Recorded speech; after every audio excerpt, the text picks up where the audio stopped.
नमस्कार, बहुत स्वागत है खबर फास्ट में। मैं हूं आपके साथ हेमंत। चलिए छत्तीसगढ़ की 10 छोटी बड़ी खबरों को नजर डालते हैं फटाफट अंदाज में। गरियाबंद जिले में नशे के खिलाफ पुलिस की बड़ी कार्रवाई। करीब 7 लाख का गांजा जब्त, एक आरोपी गिरफ्तार। एनडीपीएस एक्ट में केस दर्ज, तस्करी नेटवर्क की पड़ताल जारी। कबीरधाम में नकली नोटों के कारोबार का भंडाफोड़, 12,50,000 की नकली करेंसी जब्त। कलर प्रिंटर से नोट छापकर बाजार में खपाने की तैयारी थी। 3 आरोपी गिरफ्तार, कार और बाइक भी बरामद। जांजगीर चांपा जिले में बलौदा में 19.75 टन कोयला गायब करने का मामला। लंबे समय से फरार 2 आरोपी गिरफ्तार। दोबारा तौल में करीब 1,20,000 के कोयले की कमी मिली थी। सक्ती जिले में 2 बच्चों के जन्म प्रमाण पत्र नहीं बनने से परेशान परिवार ने तहसील कार्यालय के सामने अनिश्चितकालीन भूख हड़ताल शुरू की। परिवार का आरोप 3 साल से आवेदन और जन दर्शन में शिकायत के बावजूद समाधान नहीं। रायगढ़ जिले में नशे के खिलाफ ऑपरेशन आघात जारी। घरघोड़ा और चक्रधर नगर पुलिस की कार्रवाई में 40 लीटर अवैध शराब जब्त, 2 आरोपी गिरफ्तार।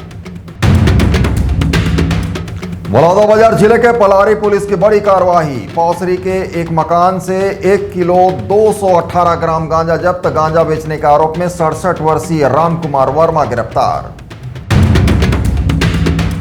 बिलासपुर में शादी का झांसा देकर दैहिक शोषण और नौकरी लगाने के नाम पर लाखों की ठगी का आरोप। तोरवा पुलिस ने फरार आरोपी और उसकी पत्नी को हरियाणा के बलभद्रगढ़ से गिरफ्तार किया। करीब 12 से 13 लाख के जेवर नकदी लेने का आरोप। नारायणपुर जिले में वन्य जीव तस्करी के खिलाफ बड़ी कार्रवाई। घोड़ाई रेंज में तेंदुए की खाल के साथ कथित 3 तस्कर गिरफ्तार। तस्करी में इस्तेमाल 2 बाइक भी बरामद। रायपुर में मुख्यमंत्री विष्णुदेव साय ने छत्तीसगढ़ की प्रथम महिला सांसद और समाज सेवी स्वर्गीय मिनी माता की पुण्यतिथि पर श्रद्धांजलि दी। मुख्यमंत्री निवास में तैलचित्र पर पुष्प अर्पित कर उनके योगदान को याद किया।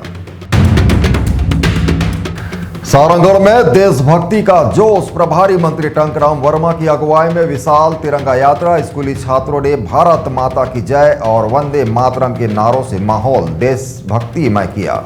ऐसे ही और भी खबरों को देखने के लिए आज हमारे चैनल ACN 24 को YouTube पर जाकर सब्सक्राइब करें और बेल आइकन दबाना ना भूलें। नमस्कार।